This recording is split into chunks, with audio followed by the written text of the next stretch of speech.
नमः। सत्यार्थ प्रकाश के अष्टम समोल्लास की तीसरी कक्षा में आपका स्वागत है।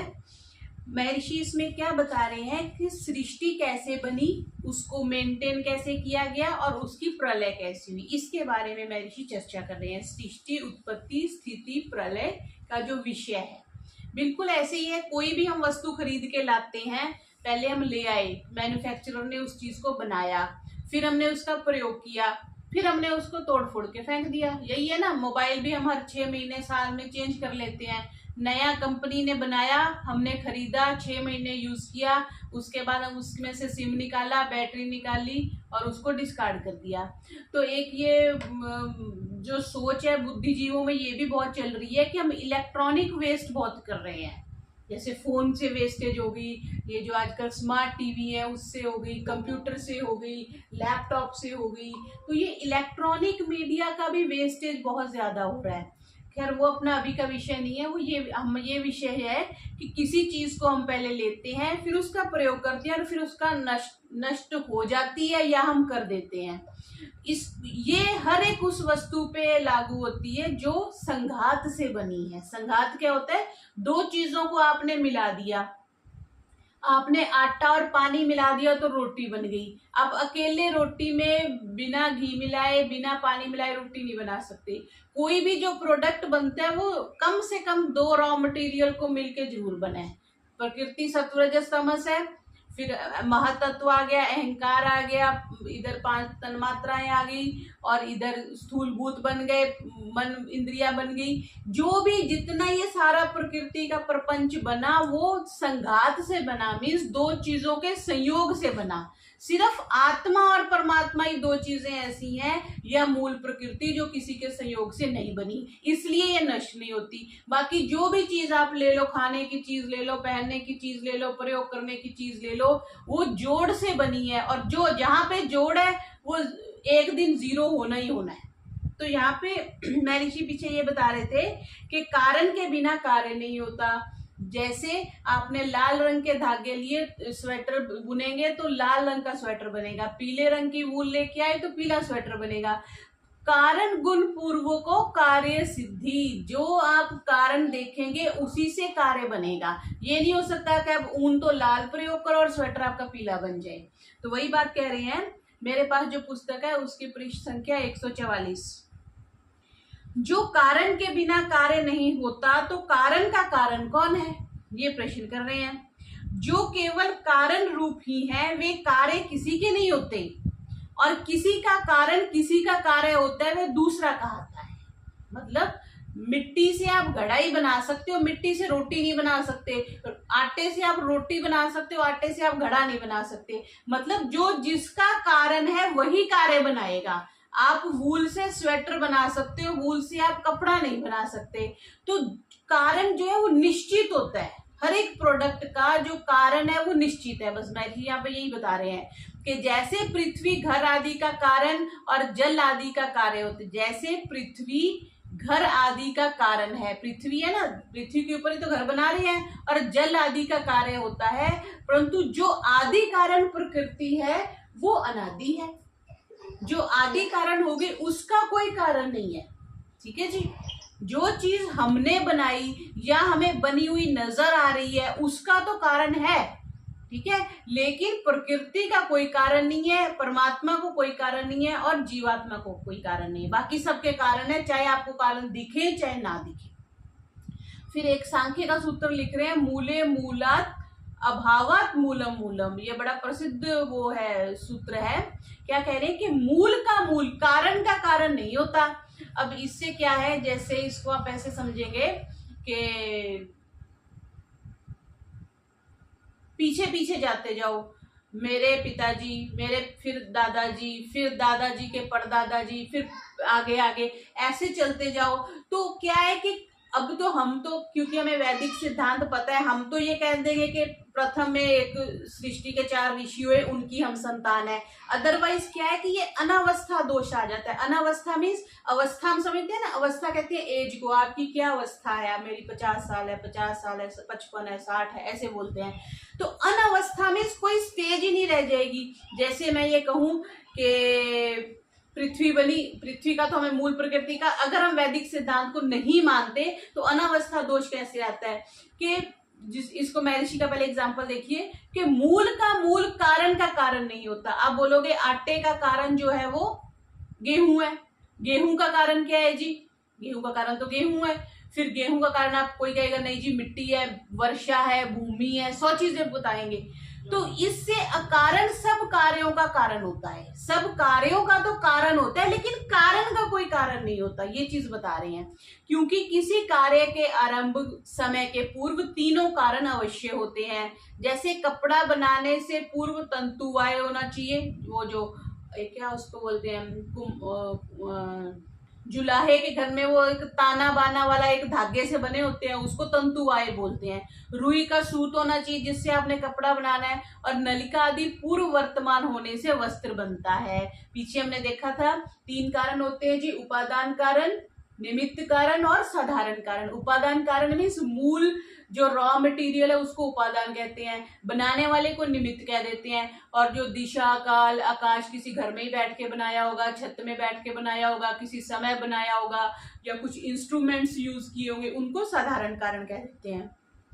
तो कह रहे हैं वैसे जगत की उत्पत्ति के पूर्व जो था परमेश्वर, प्रकृति, काल और आकाश तथा जीवों के अनादि होने से इस जगत की उत्पत्ति होती है। कहीं ये परमात्मा है, परमात्मा को किसने बनाया, परमेश्वर ने बनाया, परमेश्वर को किसने बनाया, परमात्मा ने बनाया, परमात्मा को किसने बनाया, परमेश्वर ने बनाया। बोले अनावस्था दोष आ जाएगा, कहीं फुल स्टॉप लगेगा ही नहीं। ऐसे ही हम कहें पृथ्वी किससे बनी, प्रकृति से बनी, प्रकृति किससे बनी, फिर कुछ हम नाम दे दे प्रकृति से बनी, फिर किसी प्रकृति से बनी, तो कोई ना कोई हमें स्टार्टिंग पॉइंट मानना पड़ेगा। ये जो ओलंपिक्स में दौड़ते हैं तो राउंड में इनके सर्कल होते हैं, लेकिन एक स्टार्टिंग पॉइंट होता है और वही उनका एंड पॉइंट होता है। अगर कोई स्टार्टिंग पॉइंट ना मानो तो आप सारा जीवन घूमते ही रहोगे, कोई स्टार्टिंग और एंड पॉइंट अपने को मानना ही पड़ता है। इसलिए शास्त्र ने इसलिए नहीं, और भी बहुत से कारण है, और ये सत्य बात है, परमात्मा को, प्रकृति को और जीवात्मा को, तीनों को अनादि माना है कि इनका कोई कारण नहीं है। इनका कारण ढूंढने जाओगे तो तुम खुद ही लुप्त हो जाओगे। तो कह रहे यदि इनमें से एक भी ना हो तो जगत नहीं हो सकता। अगर परमेश्वर को निकाल दो तो भी नहीं हो सकता, प्रकृति को निकाल दो तो भी जगत नहीं हो सकता। काल और आकाश की, किसी काल में तो सृष्टि बनी ना, आप संकल्प पाठ पढ़ते हो उसमें सुबह सुबह, तो काल, उस काल की गणना है, आकाश होगा, जीव होगा, तो इन सब के बिना जो है सृष्टि नहीं बन सकती, ऐसा महर्षि कह रहे हैं।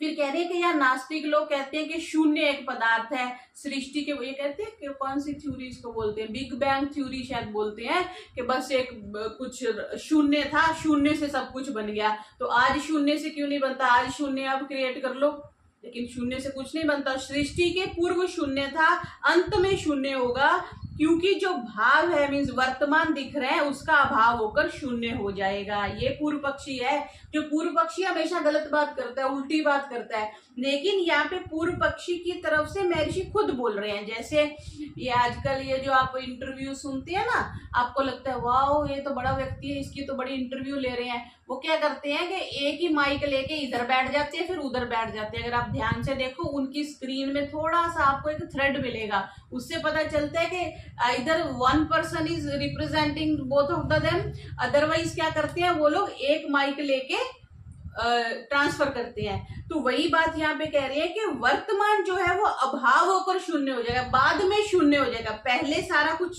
पहले जीरो, फिर सारा कुछ बना, फिर जीरो हो जाएगा। तो महर्षि ये सिद्धांत नहीं मानते, वो बोलते हैं पहले भी जीरो नहीं था, एंड में भी जीरो नहीं था, हाँ बीच में आपको जो कुछ मिल रहा है वो उसका दो चीजें होती हैं, एक तो होता है प्रस्तुतिकरण, एक होता है उस चीज का बनना। एक तो अभाव से भाव में आ जाना, वस्तु थी नहीं, आपके घर में घड़ा था नहीं, लेकिन आप घड़ा खरीद के ले आए तो वो अभाव का भाव हो गया। भाव मीन्स होना, वो मूल्य वाला भाव नहीं। दूसरा होता है किसी वस्तु का पदार्पण हो जाना, आपके पत्नी ने घड़ा ले आई लेकिन उसने आगे पर्दा लगा रखा था, आप घर आए, आपने पर्दा हटाया तो घड़ा प्रकट हो गया। तो कुछ चीजें तो प्रकट होती है और कुछ चीजें अभाव से भाव बनती हैं, लेकिन शास्त्र का ये सिद्धांत है कि अभाव से भाव कभी नहीं होता, खाली घर में आप बैठे और आपके घर में घड़ा उत्पन्न हो जाए नहीं होगा, अपने आप रोटी बन जाए नहीं होगा, कुछ ना कुछ उसका कारण रहेगा। तो कह रहे हैं शून्य आकाश, अदृश्य अवकाश और बिंदु को भी कहते हैं। शून्य जड़ पदार्थ, इस शून्य में सब पदार्थ जो है अदृश्य रहते हैं। आप इसको इमेजिन करेंगे, इधर एक बड़ा सा राउंड, इधर एक बड़ा सा राउंड, ठीक है जी, ये शून्य और ये शून्य। यहाँ शून्य में सारे पदार्थ हैं, पृथ्वी भी है, पहाड़ भी है, सुकामा भी है, फोन भी है, सुकामा की कुटिया भी है, गाड़ी भी है, सब कुछ है उसमें, ठीक है। फिर क्या है कि वो चीजें मतलब पर्दे में छुपी हुई थी, फिर किसी ने आके पर्दा हटाया, सुकामा भी नजर आ गई, स्कूटी भी नजर आ गई, कार भी नजर आ गई, सब कुछ नजर आ गया। फिर आगे एक शून्य आ गया, फिर शून्य में सब समाप्त हो गया। बस ये सृष्टि है। पहले अदृश्य थी, पर्दे में ढकी हुई थी, फिर सारी सृष्टि हमें मिल रही है, माँ बाप बहन भाई पति पत्नी बच्चे सब मिल रहे हैं। फिर थोड़ी देर बाद फिर सब शून्य में चला जाएगा, वो पर्दे से ढक जाएगा। तो आपको अगर कोई मोटी भाषा में कोई पूछे या आपको बताना हो तो आपने सिर्फ ये बताना है कि पहले सारी चीजें जैसे स्टेज पे पर्दा होता है, अंदर सारे आर्टिस्ट होते हैं, एक पर्दा खींचता है तो वाह दुनिया आ गई, वो सारे आर्टिस्ट हमें दिखने लग जाते हैं, बाद में पर्दा खींच जाता है। बस ये पर्दा खींचने वाला कौन है जी, और बंद करने वाला वो परमात्मा है। अगर पर्दा खींचने वाला ना हो तो कार्यक्रम नहीं होगा। पीछे हम जो डांस कर रहे हैं, हम जो थिएटर कर रहे हैं, वो हम जीवात्माएं हो गई, और जो स्टेज बना हुआ है और जो पर्दा बना हुआ है वो प्रकृति बनी हुई है। इससे सरल और इससे बढ़िया जो उदाहरण है मेरे को नहीं समझ में आ सकता। तो इससे कारण जैसे एक बिंदु से रेखा, रेखाओं से सर्कल बनने से ईश्वर की रचना बनते हैं, शून्य का जानने वाला शून्य नहीं होता। मतलब शून्य कुछ नहीं है, शून्य नहीं है, सिर्फ ढका हुआ है, बस ये चीज समझेंगे। फिर कहते हैं दूसरा नास्तिक कहते हैं कि अभाव से भाव की उत्पत्ति होती है। जैसे बीज का मर्दन किए बिना अंकुर नहीं होता, बीज को तोड़कर देखें तो अंकुर का अभाव है। जब प्रथम अंकुर नहीं दिखता था तो अभाव से उत्पत्ति हुई। ये जो पूर्व पक्षी लोग होते हैं ना, ये पागल लोग, जिसको मंदबुद्धि, शायद महर्षि ने भी कुछ शब्द प्रयोग किया है, वो कहते हैं कि अभाव से भाव बन गया। कुछ भी नहीं था घर में, बस घुसे और बस किचन भी सेट हुई पड़ी है, एसी भी लगा पड़ा है और बेड भी आ गया, सोफा भी आ गया। कहां से आ जाएगा? सिद्धांत के विरुद्ध है ना। महर्षि ने पीछे 8 परीक्षा कोटि बताई थी कि आपने किसी वस्तु को जज करना है तो कैसे करोगे। तो प्रत्यक्ष सबसे बड़ी चीज है जो हमें सामने दिख रहा है, ठीक है। तो अभाव से भाव कुछ नहीं होता। आपको पैसे खर्च के तभी आप 100 रुपया दे के आओगे तो मटका मिलेगा, नहीं तो नहीं मिलेगा। तो यहाँ पे महर्षि कह रहे हैं जो बीज का उपमर्दन करता है प्रथम बीज में था, जो ना होता तो उत्पन्न कभी नहीं होता। वो ये कह रहा है कि बीज को मैंने खोल के देखा, बीज में अंकुर नहीं था, अब बीज को बाद में उसमें से अंकुर आ गया, इसका मतलब अभाव से भाव हुआ। मतलब पहले अंकुर नहीं था, अब अंकुर आ गया। तो महर्षि कह रहे हैं ऐसा नहीं है, बीज में ही था पर वो दिखाई नहीं दे रहा था, और जब उसको प्रॉपर एनवायरनमेंट मिला, मिट्टी मिली, पानी मिली, तो वो प्रदर्शित हो गया।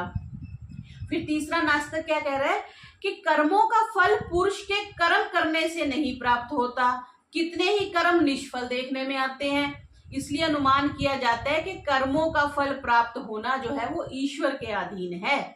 जिस कर्म का फल ईश्वर देना चाहे देता है, जिसका फल नहीं देना चाहे नहीं देता। इस बात से कर्म फल जो है वो ईश्वर अधीन है। ये पूर्व पक्षी की बात है। जब आप अभी इस प्रकरण को समझेंगे या सत्यार्थ प्रकाश या कोई भी शास्त्र समझेंगे तो अभी गलतियां कहाँ पे हो जाती हैं शास्त्र की। अभी आप ऊपर का भी मत पढ़ो, नीचे का भी मत पढ़ो। मैं ये पंक्ति पढ़ती हूँ तो आप क्या कहोगे जाके, जी सत्यार्थ प्रकाश में महर्षि ने ये लिखा है, तो वो बात गलत हो जाएगी। क्यों? क्योंकि पूर्व पक्षी की बात है, ये गलत बात कह के महर्षि उसका सोल्यूशन दे रहे हैं। जैसे मैं ऊपर हाथ रख लिया, नीचे भी हाथ रख लिया। अब पंक्ति क्या बन रही है? कर्मों का फल पुरुष के कर्म करने से नहीं प्राप्त होता, कितने ही कर्म निष्फल दिखते हैं, इसलिए अनुमान किया जाता है कि कर्मों का फल प्राप्त होना ईश्वर के अधीन है। जिस कर्म का फल ईश्वर देना चाहे देता है, जिसका नहीं देना चाहे नहीं देता, इसलिए कर्म फल ईश्वर अधीन है। अगर किसी ने ऊपर का नहीं पढ़ा, नीचे का नहीं पढ़ा, तो वो इस बात को सिद्धांत समझ के, सही बात समझ के समाज में प्रस्तुत कर देगा कि महर्षि दयानंद सरस्वती जी ने देखो सत्यार्थ प्रकाश में ये लिखा है। इसलिए जब भी कोई आपके सामने कोई बात रखे, उसको कहते हैं पुस्तक लेके आओ, उसका ऊपर का पढ़ो, नीचे का पढ़ो, क्या संदर्भ चल रहा था। तो महर्षि इसका क्या उत्तर दे रहे हैं कि जो कर्म का फल ईश्वर अधीन हो तो बिना कर्म किए ईश्वर फल क्यों नहीं देता। अगर ईश्वर के अधीन है, अब मेरे पास लड्डू का डिब्बा पड़ा है तो मैं जिसको मर्जी बांट दूं फटाफट। इसलिए जैसा मनुष्य कर्म करता है वैसा फल ईश्वर देता है। ठीक है, आपने अच्छा किया आपको अच्छा मिलेगा, आपने बुरा किया बुरा मिलेगा। इससे ईश्वर स्वतंत्र पुरुष को कर्म का फल नहीं दे सकता।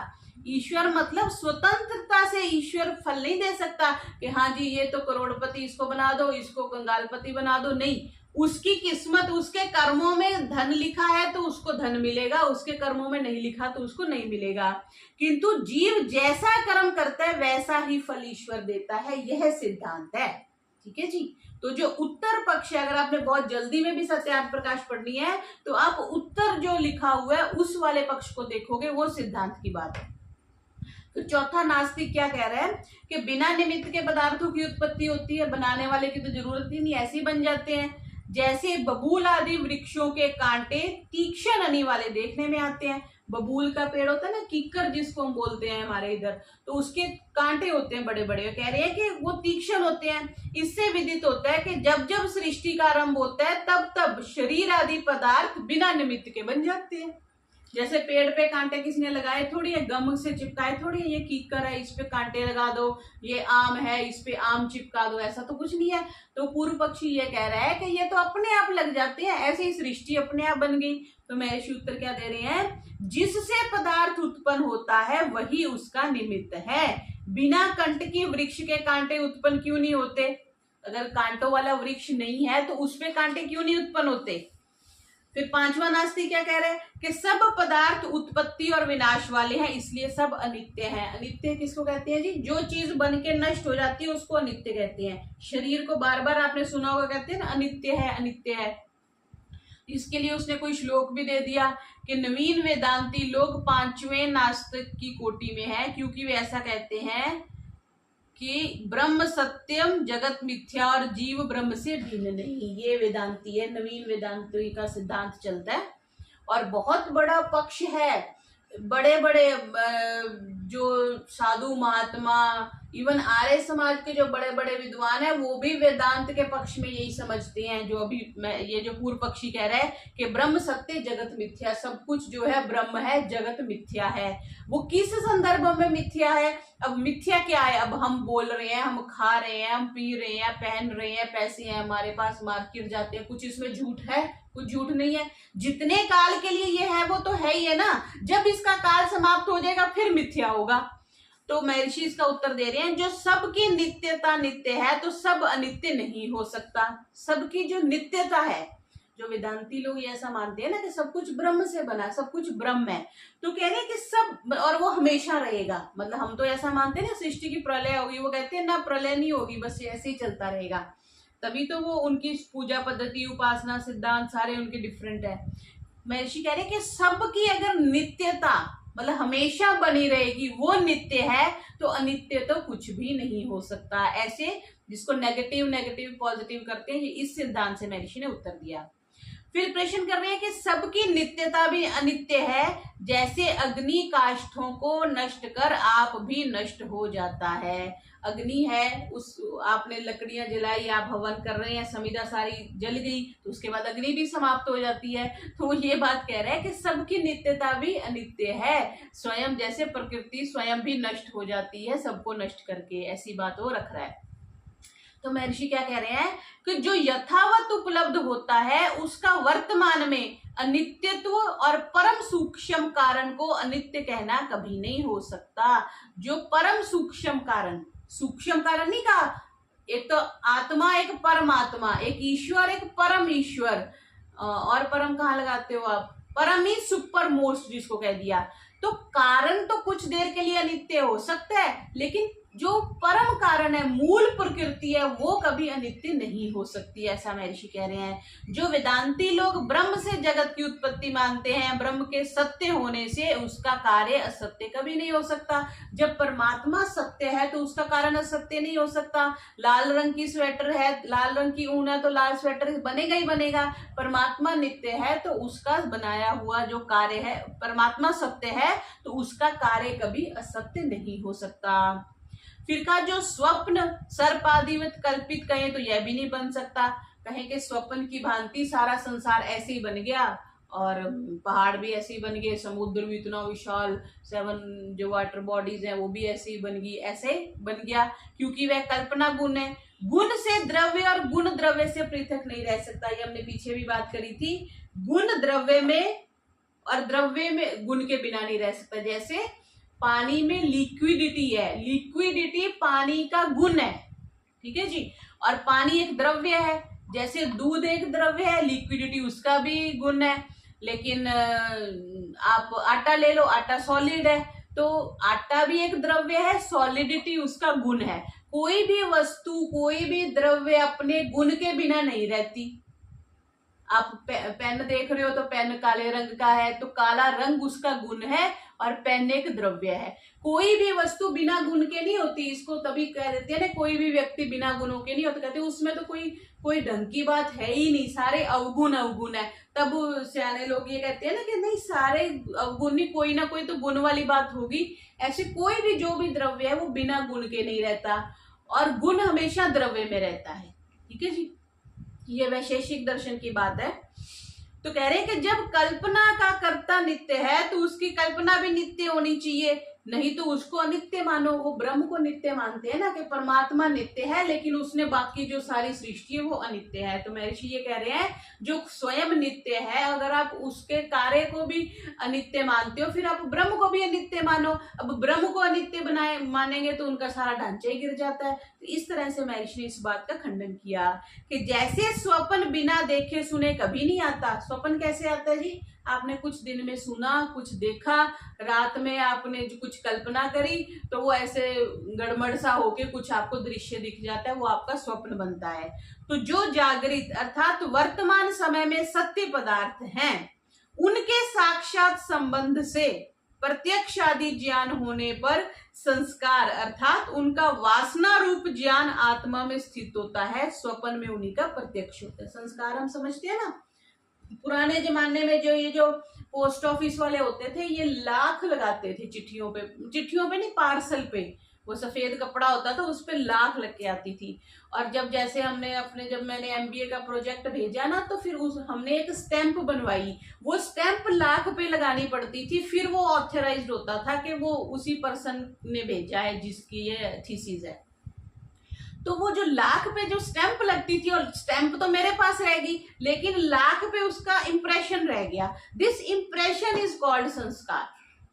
आपने खाया गुलाब जामुन तो आपने खा लिया, वो डाइजेस्ट हो गया, अगले दिन पेट भी साफ हो गया, लेकिन आपके मन पे वो स्टैंप लगेगी कि सैनी स्वीट से लाके मैंने गुलाब जामुन खाया था। अगली बार कोई कहेगा कि भाई जी गुलाब जामुन खाना, तो बोलोगे सैनी स्वीट से लेके आइयो। तो वो संस्कार आपको प्रेरित करते हैं कि भाई ये गलत काम कर, ये अच्छी बात कर। उसको महर्षि कह रहे हैं कि दिन में आपके कोई संस्कार पड़े और उनका वासना रूपी ज्ञान जो है वो आत्मा में चला गया, उसका इंप्रेशन आपके दिमाग में चला गया। स्वप्न में उन्हीं का प्रत्यक्ष होता है। फिर सपने में सोचोगे कि हाँ वो गुलाब जामुन काला था, फिर उसको कहीं और कुछ भी आपका स्वप्न उसका बन जाता है। जैसे सुषुप्ति होने से बाह्य पदार्थों के ज्ञान के अभाव में भी बाह्य पदार्थ विद्यमान रहते हैं, वैसे प्रलय में भी कारण द्रव्य वर्तमान रहता है। जब प्रलय हो जाती है तब भी सत्व रजस तमस तो बचे ही रहते हैं, बस उसका जो बनाया हुआ आडंबर है वो समाप्त हो जाता है। इसको जितना उदाहरण जितना मैं बोलती हूँ बस उतना ही पकड़ना कि जैसे लकड़ी को आपने जला दिया तो लकड़ी तो जल गई, लेकिन उसकी राख तो बची रही ना। बस जो प्रपंच है, जो आडंबर है वो नष्ट हो जाता है, लेकिन मूल कारण बचा रहता है, ये बताना चाह रहे हैं। तो जो बिना संस्कार के बिना स्वप्न होवे, तो जन्मांध को भी रूप का स्वप्न होवे। ये बड़ी अच्छी एग्जांपल है और इसको शास्त्रकार बहुत अच्छा बोलते हैं। इसको अंडरलाइन कर लीजिए इस पंक्ति को। जो संस्कार के बिना स्वप्न आए, आपको कभी उस चीज का स्वप्न नहीं आएगा जिसको कभी आपने देखा नहीं, सुना नहीं, या जिसको आपने कहीं पढ़ा नहीं। आजकल तो आप टीवी बहुत देखते हैं, फोन बहुत देखते हैं, आप फोन में जो इमेज देखेंगे उससे मिलती जुलती का आपको स्वप्न आएगा। कभी भी आपको उस चीज का स्वप्न नहीं आएगा जो कभी आपने देखी नहीं, सुनी नहीं, कहीं से आपने उसका रेफरेंस नहीं लिया। वही कह रहे हैं, जो संस्कार के बिना अगर आपको स्वप्न आ जाए तो जन्म से जो अंधा व्यक्ति है उसको भी रूप का स्वप्न आ जाए, उसने तो कभी रूप देखा ही नहीं है, बचपन से उसकी आंखें नहीं है, उसको भी रूप का स्वप्न आना चाहिए, लेकिन नहीं आता। हमें आता है, क्यों? क्योंकि हम आंखों वाले हैं, हमने रूप को देखा है, फिर हम सोते हैं तब हमें उसका ध्यान होता है, इसलिए वहां उनका ज्ञान मात्र है और बाहर सब पदार्थ वर्तमान है। ये बहुत बड़ा सिद्धांत है, हमारा वैदिक सिद्धांत है कि अंदर सिर्फ ज्ञान जाता है, बाहर रहते हैं गुलाब जामुन, रसभरी, घेवर, शक्करपारे, मटर पनीर, ये सब बाहर है, अंदर सिर्फ उसका ज्ञान जाता है। बुद्धि आत्मा को ये बताती है कि आज सुकामा जी के घर गए थे, हमने मटर पनीर खाया था, बस अगली बार फिर आप आओगे तो बोले मटर पनीर खाया था पिछली बार, वो चाहिए। तो अंदर सिर्फ ज्ञान जा रहा है, आत्मा में मटर पनीर नहीं जा रहा। नहीं तो हमारी इतनी सी आत्मा है, वो तो कितनी बड़ी हो जाए, हम इतना खाते पीते हैं। तो आत्मा में ओनली एंड ओनली ज्ञान जाता है, बाहर जो सारी चीजें हैं वो एज इट इज रह जाती हैं। इसलिए ज्ञान को ही तो शुद्ध करना है, तभी तो हमें शास्त्र पढ़ना है। नहीं तो हम ये थोड़ी ना कह रहे हैं कि आप मटर पनीर खाना छोड़ दो, गुलाब जामुन खाना छोड़ दो, सब कुछ खाओ, लेकिन अंदर ज्ञान शुद्ध जाना चाहिए कि ये नष्ट होने वाली चीजें हैं, मैंने इनसे स्वाद नहीं लेना, ताकि इनके संस्कार ना पड़े और हम जन्म मरण में ना घूमते रहें। फिर कह रहे हैं, जैसे जागृत के पदार्थ स्वप्न और दोनों के सुषुप्ति में अनित्य हो जाते हैं, वैसे ही जगत के पदार्थों को भी स्वप्न के तुल्य मानना चाहिए। पूर्व पक्षी ये बात कह रहा है कि जैसे आपने गुलाब जामुन खाया तो है नहीं, लेकिन सपना देख लिया, तो वैसे ही अनित्य हो गया ना। सुषुप्ति में तो गुलाब जामुन नहीं है, वो तो आंख, आपने बहुत से ऐसे मूवीज में भी देखा होगा, वो माता पिता थप्पड़ मार के बच्चे को उठाते हैं, तब उसको ध्यान आता है, अच्छा ये सारा तो मैं सपना देख रहा था। जैसे सुषुप्ति में सब कुछ अनित्य हो जाता है, तो पूर्व पक्षी ये कह रहा है कि तुम सारे जगत के पदार्थों को भी अनित्य मान लो, कि व्यक्ति भी ऐसे है, पहाड़ है, घर गाड़ी, सब कुछ जो है वो फजूल है, ऐसा अनित्य मान लो। तो महर्षि कह रहे हैं ऐसा कभी नहीं मान सकते। क्यों? क्योंकि स्वप्न और सुषुप्ति में बाह्य पदार्थों का अज्ञान मात्र होता है, अभाव नहीं। आप सो गए, ठीक है, आप भूल जाते हो सो के कि मैं अपने कमरे में सो रहा हूँ, या कई बार क्या होता है कि हम कहीं बाहर जाते हैं, किसी आश्रम में गए या किसी धर्मशाला में गए या कहीं किसी और कंट्री में चले गए, तो जब हम सो के उठते हैं ना, तो एक बार हम ब्लड से हो जाते हैं, अच्छा ये कहाँ सो रहा हूँ मैं, अच्छा एसी इधर लगा हुआ था, तो ऐसी सिचुएशन आ जाती है। अब क्या है कि हमें उसके अज्ञान हो गया कि मैं होटल में सो रहा हूँ, धर्मशाला में सो रहा हूँ, आश्रम में सो रहा हूँ, लेकिन वस्तुएं तो खत्म नहीं हुई ना, एसी तो वही था, बेड भी था, सारा कुछ वही था, लेकिन अज्ञान हो गया। तो सारी कहानी ज्ञान की है, तभी सांख्यकार महर्षि कपिल ने कह दिया ज्ञानात मुक्ति, ज्ञान से मुक्ति होती है। जितनी मर्जी आप बिल्डिंगें बना लो, घर बना लो, उनसे मुक्ति नहीं होती, अभाव नहीं हो जाता। जैसे किसी के पीछे और बहुत से पदार्थ अदृष्ट रहते हैं, उनका अभाव नहीं होता, वैसे ही स्वप्न और सुषुप्ति में बस हम भूल जाते हैं कि हम कहाँ सो रहे हैं, किस स्थान पर सो रहे हैं, लेकिन वस्तुएं तो रहती हैं। इसलिए जो पूर्व कह आए कि ब्रह्म, जीव और जगत का कारण अनादि नित्य है, यही सत्य है, ऐसा महर्षि ने सिद्ध किया। तीन पदार्थ जो है वो नित्य हैं, उसको महर्षि कह रहे हैं। फिर आगे छठे नास्तिक की बात कह रहे हैं कि पांच भूतों के नित्य होने से जगत नित्य है। अब देखो बात कैसे पकड़ रहे हैं, महर्षि तो खुद ही प्रश्न कर रहे हैं, खुद ही उत्तर दे रहे हैं। प्रकृति को नित्य मान लिया, फिर उससे बनते बनते बनते पांच भूत आ गए, तो पूर्व पक्षी ये कह रहे हैं कि पांच भूतों के नित्य होने से जगत नित्य हो गया। ठीक है जी। तो महर्षि क्या कह रहे हैं, ये बात सत्य नहीं, क्योंकि जिन पदार्थों की उत्पत्ति और विनाश का कारण देखने में आता है वे सब नित्य हो, तो सब स्थूल जगत और शरीर, घटपट आदि पदार्थों को उत्पन्न और विनष्ट होते देखते हैं। हम घड़ा लेके आए, घड़ा टूट गया, अगर वो नित्य होता तो वो टूटता नहीं। अगर आप आप कहोगे कि जो पीतल का घड़ा है वो तो नहीं टूटता, नहीं, समय के साथ हर एक चीज नष्ट हो जाती है। ये जो आप अकाउंट्स अगर पढ़े ना, तो एक डेप्रिसिएशन शब्द आता है, उसमें ना एवरी ईयर वो जो फिक्स्ड एसेट्स होते हैं उसमें कुछ कुछ डेप्रिशिएट करते रहते हैं, कि जैसे आज 100 की वस्तु थी, अगले साल वो 90 की रह जाएगी, फिर 80 की, फिर ऐसे ऐसे कम कम करते जाते हैं। तो वो बिल्कुल सही सिद्धांत है। जो भी वस्तु बन गई ना, उसका ह्रास उसी दिन से होना शुरू हो जाता है। चाहे हमारा शरीर है, हमें दिखता है कि हम बढ़ गए, बच्चा बढ़ रहा है, लेकिन किसी ना किसी स्थिति पे उसके टिश्यूज जो है वो, क्योंकि उसका मेटाबॉलिज्म ज्यादा है, कैटाबॉलिज्म करता है। मेटाबॉलिज्म कैटाबॉलिज्म ये साइंस वालों को पता होगा। तो वो क्या बात कर रहे हैं कि ज्यों स्थूल जगत और शरीर, घटपट आदि पदार्थ हम नष्ट होते देखते हैं, घड़ा बना टूट गया, कपड़ा बना फट गया, इससे कार्य को नित्य नहीं मान सकते। जो भी कार्य है उसको हम नित्य नहीं मान सकते। आटा तो लाके हम 5 किलो रख लेते हैं, मतलब परिवार वाले तो ज्यादा रखते होंगे, मैं 5 किलो रखती हूँ, लेकिन आप रोटी बना के रखो सुबह तक, तो या अगले दिन वो खराब हो जाएगी, फंगस लग जाएगी, उसको फेंकना पड़ेगा। कार्य हमेशा नित्य अनित्य होगा, कारण को हम नित्य मानते हैं। तो महर्षि ये कह रहे हैं कि कार्य को नित्य नहीं मान सकते, कारण जो है वो नित्य होता है। फिर सातवां नास्तिक कह रहा है कि सब पृथक पृथक है, कोई एक पदार्थ नहीं है। जिस जिस पदार्थ को हम देखते हैं उनमें दूसरा एक पदार्थ कोई भी नहीं दिखता, ये पूर्व पक्षी कह रहा है। तो एक ये सिद्धांत चलता है अवयव और अवयवी। अवयव क्या होता है जी? ये मेरा हाथ है, हाथ के ये 5 जो उंगलियां हैं ये अवयव हैं, और पूरा हाथ अवयवी है। ठीक है जी, ये समझाने की दृष्टि से, मतलब एक पूरा जो ऑर्गन है उसको हम अवयवी, जैसे पूरा शरीर अवयवी है, सिर, हाथ, पैर, धड़, ये अवयव है। अवयव मीन्स अंग किसी के, ठीक है। तो अवयवों में अवयवी, वर्तमान काल, आकाश, परमात्मा और जाति पृथक पृथक पदार्थ समूहों में एक एक है। उनमें उनसे पृथक कोई पदार्थ नहीं हो सकता, इसलिए सब पृथक पदार्थ नहीं किंतु स्वरूप से पृथक पृथक हैं, और पृथक पृथक पदार्थों में एक पदार्थ भी है।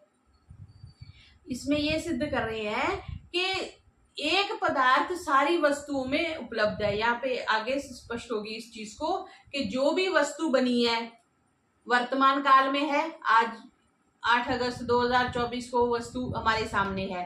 कुछ आकाश भी है उस समय, परमात्मा भी है, और कोई जाति है वस्तु की, जैसे मोबाइल फोन कह लें, हम कैमरा कह लें, एक जाति मीन्स एक ग्रुप ऑफ आइटम्स को हम कह देते हैं। तो उनसे पृथक कोई पदार्थ नहीं हो सकता, इसलिए सब पृथक पृथक पदार्थ स्वरूप से पृथक पृथक है। इसमें ये कहना चाह रहे हैं कि सारी वस्तुएं सत्व रज तमस से या 5 स्थूल भूतों से ही बनी है, बस उनका स्वरूप डिफरेंट हो गया।